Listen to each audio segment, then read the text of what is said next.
Hi, let's take a look at Psylocke issue 2, written by Alyssa Wong, drawn by Vincenzo Carratù, and colored by Fer Sifuentes-Sujo. Full spoilers ahead, so you're forewarned. This book continues to surprise me. I like that this is not the same let's pile on the mutant's misery type of story that is very prevalent in this era, even though it seems to start that way when the kid asks if anywhere is safe for mutants anymore. This is one of the mutant kids from last issue, which Psylocke rescued, and she deposited them with Beast at the factory before heading out for her vacation to rescue more kids. These are kids that are forced to fight in death matches, and they are not all mutants. Some of them are human kids with just those mutants growth hormones patches. Hi, Future Tyler here. There are no shades of gray in this issue. There are good people, Quanon, Devon, Shinobi Shore, and there are bad people, the kidnappers and the people betting on children killing one another. It is simple and straightforward in that sense. And against this backdrop, we get some really nice interactions between the main characters. Yeah, I mean, first up, Devon and Quanon's relationship. It really seems like Devon had appointed themselves part of her team, though they need to stop giving superfluous information like there are a lot of hit signatures in the arena. Duh. I mean, Psylocke knows that because she is there. Answer the question. Also, how did they see Psylocke do what she does? I thought the connection was only a comms device. Yeah, I mean, that thought occurred to me too. Perhaps the psychic thought projection includes some images as well. Not really that much of a stretch, actually. I think that one is going to play the role of a current day Mitsuki, Conan's young child friend in her flashback. Regarding Conan being so far away, is that her learning to bury her feelings deeply to allow her to be a killer? It could be. And then we get to the interaction between Shinobi Shore and Psylocke. And those two are quite fun together too. I like the through line for Shinobi from Krakoa to this point. He's not a hero, but he will do the right thing when it comes down to it. I was kind of fooled initially based on Quanon's description of him that, he's going to be like evil, but thankfully that's not the case here.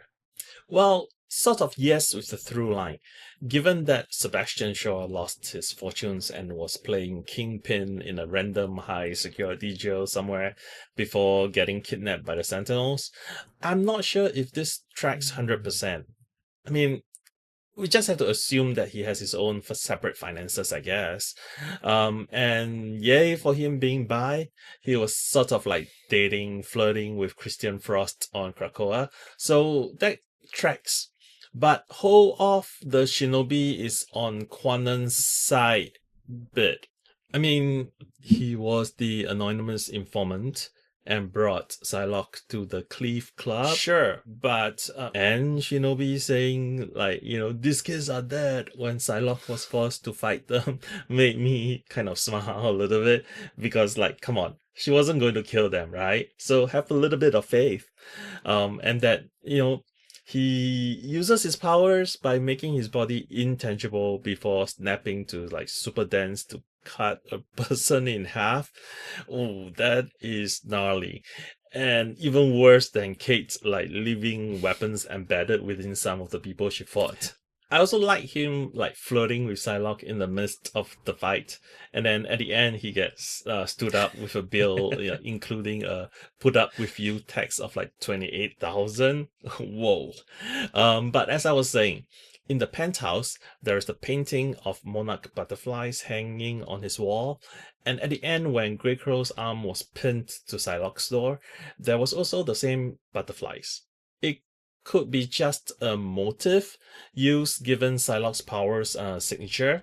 My initial thought went to the reverse, given the kneeling bit, and Pierce and Skullboy appears like in issue 1, but the note did say "come find me," as if Quanon already knew who was responsible. So maybe those monarch butterflies are more than just motifs. I mean, I want to see more of Quanon and Grey Crow together. So I like their relationship. So, I'm kind of looking forward to next issue. Also, the factory needs better security system. Like, they have been infiltrated like twice now.